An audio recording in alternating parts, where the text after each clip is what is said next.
আসসালামু আলাইকুম, সবাই কেমন আছেন? অন্যদিনের মতন আজকেও আমি সেই ভাইরাল মুরগির আপডেট নিয়ে আপনাদের মাঝে হাজির হলাম। আশা করি সবাই ভালো লাগবে এবং ভালোবাসা দিয়ে আমাদের পাশেই থাকবেন।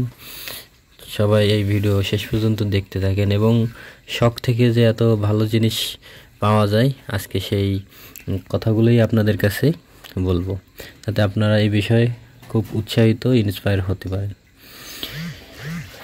এটা আমাদের ভালো লাগে থেকেই আমরা শুরু করছিলাম, যা এখন পর্যন্ত আমরা এই মুরগি খাওয়ার পরে আবার আমরা পরবর্তী কিছুদিন পরে আবার ফার্ম থেকে বা খামার থেকে এনে আমরা আবার পালন করি সাধারণ মুরগির মতন। তবে সবাই অনেকে টেনশন এবং প্রশ্ন করতে পারেন যে এটা তো ব্রয়লার মুরগি, বেশি খাবার লাগে কিনা। আসলে এতে সাধারণ মুরগির মতোই খাবার লাগে, এ বিষয়ে আপনি নিশ্চিত এবং নিশ্চিত থাকতে পারেন, নিশ্চিন্তে থাকবেন এই জন্য যে আপনার খাবার কম লাগবে।